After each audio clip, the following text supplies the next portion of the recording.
Hello दोस्तों, welcome to our channel India shares market. आपने दो वर्ड बहुत बार सुने होंगे, रिपो रेट और रिवर्स रिपो रेट, पर शायद आपको इसका मतलब ना पता हो कि ये होते क्या और ये किस काम आते हैं। रिपो का मतलब होता है रीपर्चेज ऑप्शन, और रिपो रेट हो गया हमारा रीपर्चेज ऑप्शन रेट, और रिवर्स रिपो रेट हो गया हमारा रिवर्स रीपर्चेज ऑप्शन रेट। तो इसे मैं आज आपको डिटेल में समझाऊंगा कि ये कौन सेट करता है, इसका क्या यूज है हमारी इकोनॉमी में, और इसका करंट रेट क्या है इस टाइम पे 2020 में।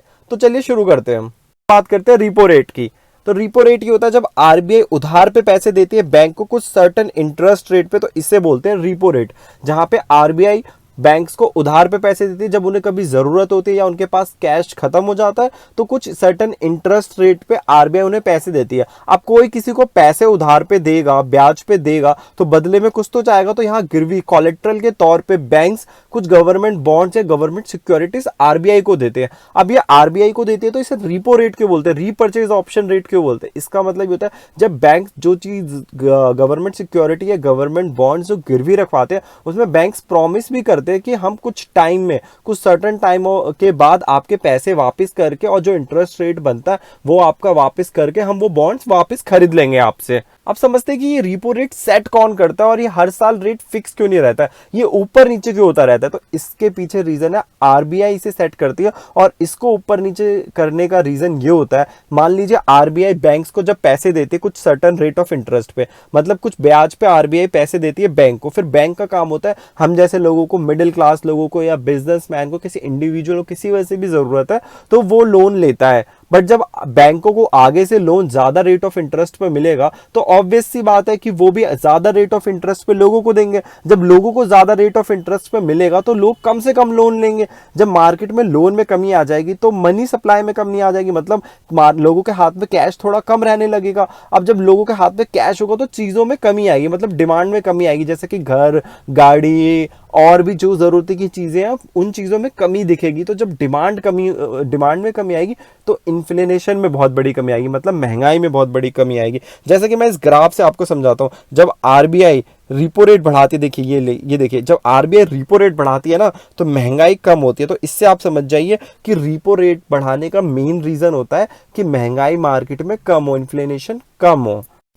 अब यहाँ पे आप बड़ी आसान भाषा में समझ गए होंगे कि जब हाइयर रिपो रेट क्या लीड करता है, तो higher repo rate reduction in money supply, मतलब जब रिपो रेट बढ़ जाता है तो मनी सप्लाई में कमी आ जाती है, जिसकी वजह से इन्फ्लेशन में कमी आती है, मतलब महंगाई कम होती है। अब अगर इसी का उल्टा आप समझ लीजिए, जब रिपो रेट कम करा जाएगा तो महंगाई बढ़ेगी, क्योंकि रिपो रेट कम होगा तो मार्केट में लोग लोन ज्यादा लेंगे तो मनी सप्लाई बढ़ जाएगी, मतलब लोगों के हाथ में पैसा आने लग जाएगा, तो लोग डिमांड चीजों की बढ़ जाएगी। जब डिमांड चीजों की बढ़ जाएगी तो महंगाई भी बढ़ जाएगी, इन्फ्लेशन भी बढ़ जाएगी। अब आप इससे समझ गए होंगे रिपो रेट क्या होता है।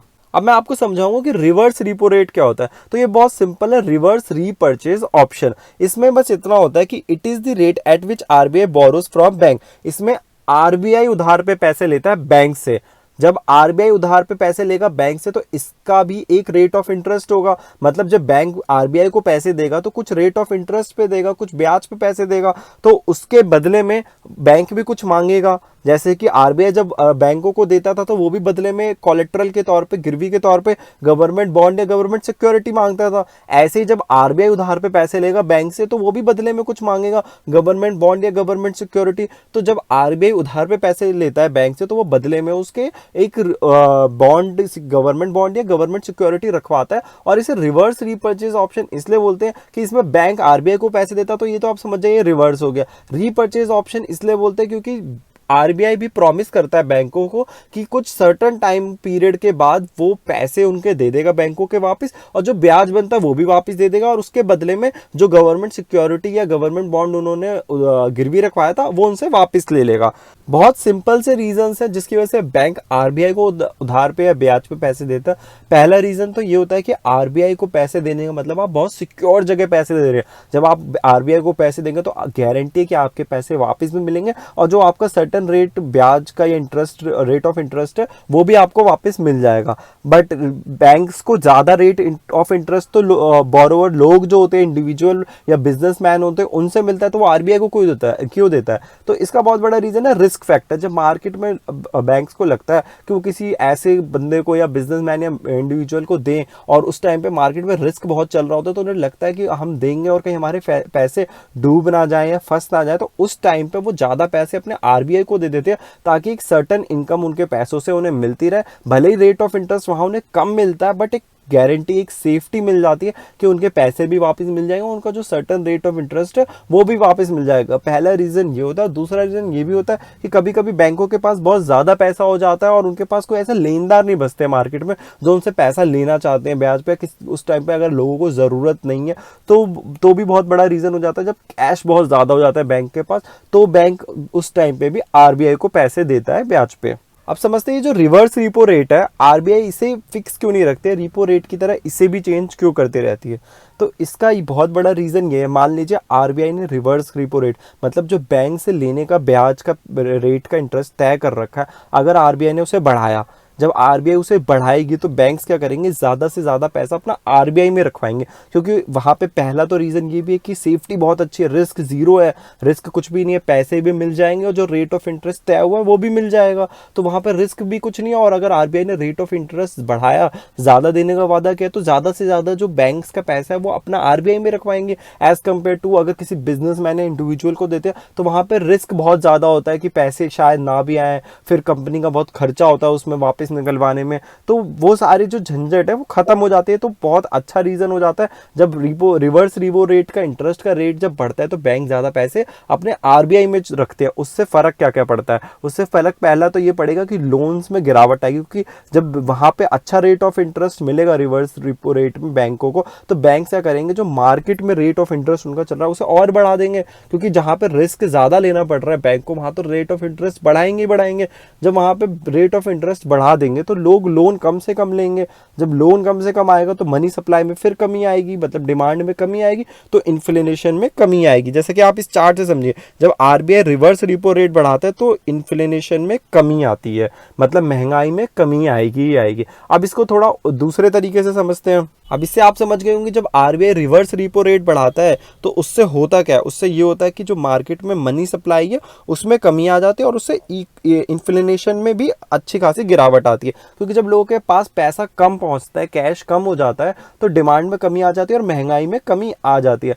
अब इसका दूसरा वर्जन समझ लेते हैं कि जब आरबीआई रिवर्स रिपो रेट को कम कर देता है, तो जब रिवर्स रिपो रेट कम हो जाएगा तो बैंक्स को मजबूरी में आके अपना जो पैसा है वो इंडिविजुअल या जितनी भी small cap middle cap companies है उनको देना पड़ेगा। रिस्क वहां पे बढ़ जाता है, बट ये कि अगर बैंक्स को इनकम करनी है तो रिस्क लेना पड़ेगा थोड़ा, और रिस्क लेने उनको अच्छा रेट ऑफ इंटरेस्ट तभी मिलेगा जब वो रिस्क लेंगे। तो जब उससे क्या होगा, लोन्स में इंक्रीमेंट आएगा, जब मार्केट में वो पैसा देने लग जाएंगे तो लोन्स में तो इंक्रीमेंट आएगा, और उसके साथ साथ मनी सप्लाई, मतलब लोगों के हाथ में पैसा ज्यादा हो जाएगा तो मनी सप्लाई बढ़ जाएगी। तो main reason reverse repo rate का तो होता है मनी सप्लाई के लिए। जब मार्केट में मनी सप्लाई में ज़्यादा कमी या तेज़ी आने लगती है तो मनी सप्लाई को कंट्रोल करने के लिए, हाथों में लोगों के पैसा कंट्रोल करने के लिए रिवर्स रिपो रेट में चेंजेस करे जाते हैं। यहाँ पे एक मैं सिंपल कंपैरिजन कर देता हूँ रिपो रेट और रिवर्स रिपो रेट में। तो मीनिंग तो आप जानते ही होंगे कि repo rate, repurchase option rate में ये होता है कि जब आरबीआई ब्याज पे, इंटरेस्ट पे पैसे देता है बैंक्स को कुछ फिक्स्ड रेट ऑफ इंटरेस्ट पे, और बदले में कोलेटरल के तौर पे बैंक्स गिरवी रखवाते हैं कुछ गवर्नमेंट बॉन्ड्स या गवर्नमेंट सिक्योरिटीज, और उसमें बैंक्स प्रॉमिस भी करते हैं कि जो बॉन्ड्स या सिक्योरिटीज वो रखवा रहे हैं उनसे वो कुछ टाइम पीरियड के बाद वापस ले लेंगे, और जो रेट ऑफ इंटरेस्ट है, जो इंटरेस्ट का पैसा है, और जो पैसा बैंक को आरबीआई ने उन्हें दिया है बैंक्स को, वो पैसा भी वापस कर देंगे। इसे बोलते हैं रीपर्चेज ऑप्शन रेट। अब रिवर्स रीपर्चेज ऑप्शन रेट में बस इतना होता है, जब बैंक पैसे देते हैं आरबीआई को इंटरेस्ट पे, कुछ फिक्स्ड रेट ऑफ इंटरेस्ट पे, और उसके बदले में आरबीआई उनके पास कुछ गवर्नमेंट सिक्योरिटीज या गवर्नमेंट बॉन्ड्स रखवाता है और प्रॉमिस करता है कि कुछ टाइम पीरियड के बाद वो उनसे वो वापस ले लेगा गवर्नमेंट बॉन्ड्स और गवर्नमेंट सिक्योरिटीज, और जो उनके पैसे थे इंटरेस्ट के साथ उन्हें वापस कर देगा। अब पर्पस क्या होता है रेपो रेट और रिवर्स रिपो रेट में चेंजेस लाने का? तो रिपो रेट का मेन पर्पस होता है जब मार्केट में फंड्स में कमी आ जाती है, जब मार्केट में पैसों की कमी आ जाती है तो रिपो रेट में चेंजेस किए जाते हैं। और रिवर्स रिपो रेट में जब लिक्विडिटी में कमी आ जाती है मार्केट में, मतलब लोगों के पास पैसा तो होता है पर लोग रिस्क फैक्टर्स या और किसी रीजन की वजह से पैसा फ्लो, कैश फ्लो नहीं हो पा रहा, तब रिवर्स रिपो रेट में चेंजेस करे जाते हैं। अब जो जनरली रेट होता है रिवर्स रिपो रेट या रिपो रेट का, उसका क्या कंपैरिजन है? तो जो रेट का रिपो रेट हमेशा ज़्यादा होगा थोड़ा सा as compare to reverse repo rate. जैसा कि आप करंटली जानते हैं रिपो रेट इस टाइम पे 4.4% है, मतलब जब आरबीआई बैंक्स को पैसा देगा तो उसके बदले में 4.4% चार्ज करेगा, और वहीं पे रिवर्स रिपो रेट 3.75% है, मतलब जब बैंक्स आरबीआई को पैसे देंगे इंटरेस्ट पे तो बैंक्स को 3.75% मिलेगा। मतलब आप समझ गए, रिपो रेट हमेशा जो आरबीआई पैसे देता है उसका ब्याज थोड़ा ज़्यादा होगा एज कंपेयर टू जब बैंक्स आरबीआई को पैसे देंगे। अब उसके बाद क्या फैक्टर देखते हैं, कंट्रोल क्या क्या कंट्रोल करने के लिए होता है। तो जब मार्केट में महंगाई बढ़ जाती है तो उससे कंट्रोल करने के लिए रिपो रेट में चेंजेस किए जाते हैं। और जब मार्केट में इकोनॉमी में मनी सप्लाई की रुकावट आने लगती है तब उस टाइम पे रिवर्स रिपो रेट में चेंजेस किए जाते हैं। अब यहाँ पे मैं एक कंक्लूजन बता देता हूँ रिपो रेट और रिवर्स रिपो रेट का। तो ये एक रेट ऑफ इंटरेस्ट है जो शॉर्ट टर्म टाइम के लिए बैंक्स और सेंट्रल बैंक जो हमारा आरबीआई है उसके बीच में होता है। अभी शॉर्ट टर्म टाइम जनरली 2 दिन से 90 दिनों के लिए होता है।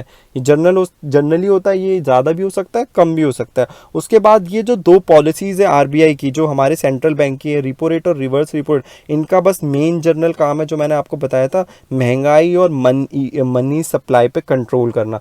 जब मार्केट में महंगाई पे कंट्रोल करना होता है या मनी सप्लाई में इकोनॉमी में कंट्रोल करना होता है तो इन दोनों चीज़ों पे चेंजेस किए जाते हैं रिपो रेट और रिवर्स रिपो रेट पे। अब मैं उम्मीद करता हूँ कि आप बहुत अच्छे से समझ गए होंगे, और अगर आपको कोई भी डाउट हो तो प्लीज़ हमें कमेंट में बताएं, और अगर आपने ये चैनल सब्सक्राइब ना कर रखा हो तो प्लीज़ इसे सब्सक्राइब करें। Thank you so much.